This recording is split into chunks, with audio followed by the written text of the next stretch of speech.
इस मजेदार अंडे वाले बर्गर को तो देखिए, क्या ये आपकी भूख नहीं बढ़ा रहा? इसमें ऐसी बहुत सी चीजें हैं जो हमारे जिस्म के लिए जरूरी हैं। गोश्त और पनीर में मौजूद लहमियात यानी प्रोटीन्स और फैट्स, बन में मौजूद कार्बोहाइड्रेट, सलाद में मौजूद हयातीन यानी विटामिन्स, नमकियात और रेशे यानी फाइबर्स। लेकिन इस सारी ग़िज़ाइयत को कैसे इस्तेमाल किया जा सकता है?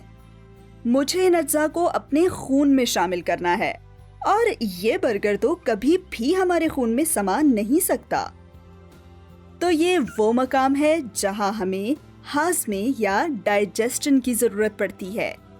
हाज़मा या इन्हिज़ाम खुराक को छोटे छोटे टुकड़ों में तकसीम करके खून में शामिल करने का अमल है।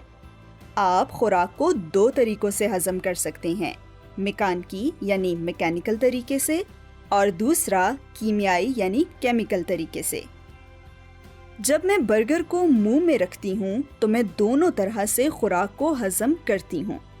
मेरा मुंह मेकानिकी तौर पर दांतों का इस्तेमाल करके खुराक को छोटे छोटे हिस्सों में पीस देता है, और मेरा लुआब यानी सलाइवा कीमियाई तौर पर खुराक हजम करता है। इसमें एमिलेस कहलाने वाला खामरा यानी एंजाइम पाया जाता है। ये बन में मौजूद निशास्ता यानी स्टार्च मॉलिक्यूल्स को छोटे छोटे टुकड़ों, जिन्हें मल्टोज कहते हैं, में तकसीम कर देता है। अलबत्ता ये सिर्फ हाज़मे का आगाज है, और इस बर्गर को हजम होकर खून में शामिल होने के लिए एक तवील सफर तय करना पड़ेगा।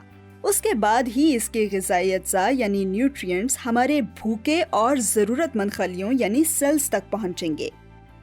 इंसानों में खुराक का अंदरूनी हाज़मा यानी इंटरनल डाइजेस्शन होता है, क्योंकि खुराक जिस्म के अंदर हजम होती है। अलबत्ता बहुत से जानदार जिस्म के बाहर भी खुराक हजम करते हैं। मिसाल के तौर पर समारूह या फंगी सेप्रोट्रॉफ्स कहलाते हैं।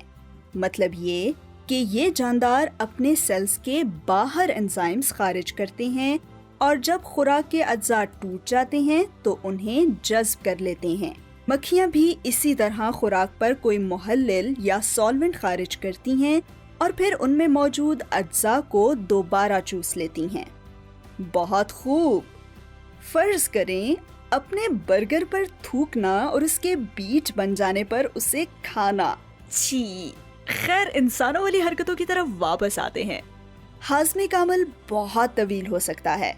खुराक को मेदे और छोटी आंत से गुजरने में 6 से 8 घंटे, जबकि बर्गर को मुकम्मल तौर पर फासिद मादे में तब्दील हो जाने में तकरीबन 40 घंटे लग सकते हैं।